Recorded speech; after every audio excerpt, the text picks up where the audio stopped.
गीला हो जाएगा। अब ये पानी को खींचने का जो गुणधर्म है, इसके कारण नमक को जब पीसेंगे तो थोड़ी नमी रहने वाली है। यूरोप और अमेरिका के वैज्ञानिकों ने खुराफाती दिमाग लगाया कि ये नमक में नमी नहीं रहनी चाहिए। क्यों? अगर नमी है तो ये ऐसे करके किसी पे इसको छिड़क नहीं सकते, बुरका नहीं जा सकता। यूरोप और अमेरिका की खासियत क्या है वो हमें जाननी चाहिए। उनकी अपनी समस्या है जिसका समाधान करने के लिए ये तमाशा किया। वहां सब्जी कोई घर में बनाता नहीं है, दाल कोई पकाता नहीं है, सब्जी बनी बनाई डिब्बे में आती है। यह आप सभी जानते हैं। अमेरिका यूरोप के देशों में, कनाडा जैसे देशों में जो अपने को बहुत विकसित कहते हैं, वो ताजा बनी हुई सब्जी नहीं खाते, क्योंकि सब्जी बनाना नहीं आता किसी। कितने गरीब लोग हैं, सब्जी बनाना नहीं आता। हिंदुस्तान के घर घर में 10 साल के किसी भी बच्चे को जो काम आता है, वो यूरोप के बड़े बड़े लोगों को नहीं आता। सब्जी बनाते कैसे हैं?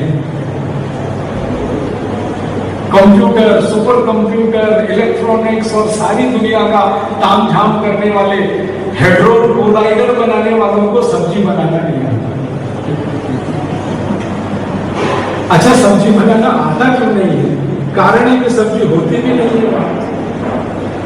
ज्यादातर देशों में सब्जी के नाम पे या तो बटाटा है, आलू और कांदा, बाकी कुछ है नहीं।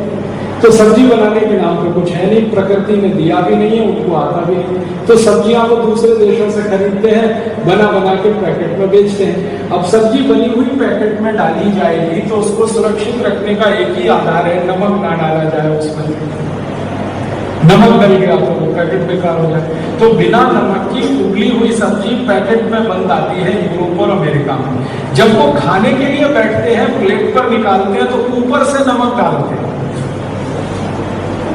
अब ऊपर से नमक डालना है तो उनको नमक ऐसा चाहिए जो फ्री फ्लो हो, चारों तरफ गिरे। और नमक की विशेषता है कि उसमें पानी रहेगा, थोड़ा मॉइस्चर रहेगा। तो उन्होंने अपनी समस्या का समाधान करने के लिए नमक को एक्स्ट्रा फ्री फ्लो बनाया और उसके लिए बीसियों केमिकल डाल दिए उसमें। अब वो नमक नहीं रहा, केमिकल का भंडार हो गया। कई तरह के रसायन उसमें डाल दिए नमक को एक्स्ट्रा फ्री फ्लो बनाने के लिए। अब उन्होंने देखा कि उनके यहाँ ये नमक चल पड़ा, उस नमक में से समस्याएं शुरू हो गई। आयोडीन युक्त किया और समस्याएं शुरू हो गई। जर्मनी में बड़े पैमाने पर लोगों में नपुंसकता फैली। फ्रांस में, ब्रिटेन में, स्वीडन में, स्विट्जरलैंड में, डेनमार्क में, नॉर्वे में बच्चों के पैदा होने का जो ग्रोथ रेट है वो कम होने लगा। तो बड़ी खोजें हुई कि भाई ये क्या चक्कर हो गया, हमारे यहाँ अचानक से बच्चे पैदा कम होने लगे, क्यों? तब वैज्ञानिकों ने खोज के बनाया कि ये अतिरिक्त आयोडीन का कमाल है।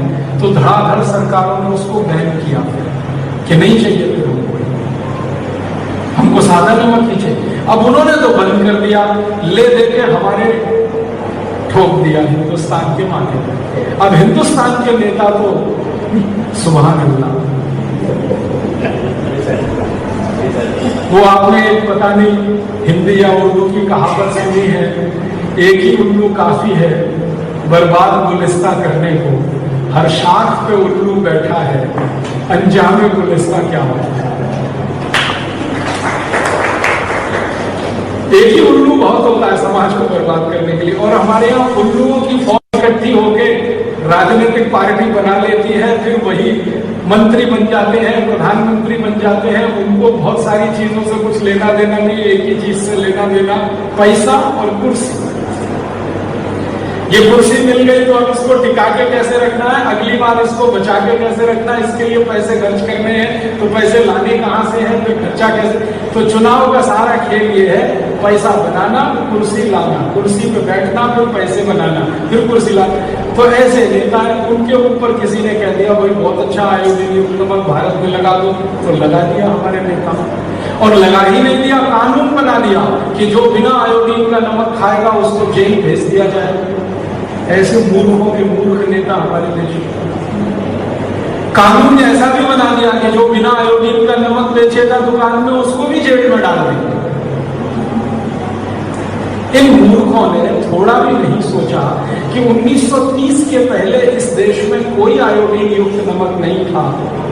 समुद्र के पानी का ही नमक नहीं था, आयोडीन युक्त नमक की तो बात ही छोड़ दो। और लोग ज्यादा स्वस्थ थे।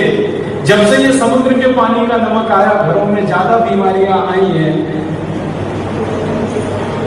ऐसे हमारे नेता। अब इसमें घुस क्या गया सारा खेल कि जो नमक को 15 पैसे किलो से 7 रुपए 10 रुपए किलो बेचने वाली कंपनियां, उनको मुनाफे कमाने हैं। उसमें बड़ी बड़ी विदेशी कंपनियां हैं, भारत की भी कुछ देशी कंपनियां हैं, उनको अपना धंधा चलाना है। नेताओं को उसमें से थोड़ी घूस और रिश्वत देकर अपनी व्यवस्था को टिकाए रखना है। तो नेता और भ्रष्ट कंपनियों का गठजोड़, भ्रष्ट नेता, भ्रष्ट कंपनी, भ्रष्ट अधिकारी ये बन गया, तो चला गया पूरे देश में आयोडीन युक्त नमक। आपको सुन के हैरानी होगी, मेरे जैसे बहुत लोग इसके खिलाफ लड़ रहे हैं, सड़क पे भी और अदालत में।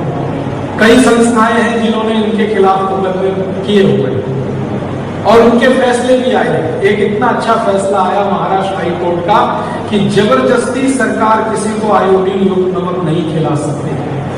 किसी की इच्छा है तो खाए, नहीं है तो वो अपना दूसरा नमक खाए। तब से ये कंपल्शन हटाया उन्होंने, क्योंकि कोर्ट का फैसला आया। अभी थोड़े दिन में सुप्रीम कोर्ट का भी आने वाला है इसी मामले में फैसला, क्योंकि एक मुकदमा वहां चल रहा है। तो फैसला आएगा तो सरकार को पीछे हटना पड़ेगा। लेकिन सरकारें कितनी खतरनाक हैं आप जरा सोचिए। जिनको आप बना रहे हैं अपनी सुरक्षा के लिए, वो सरकारें ही आपको खतरे में डाल रही हैं।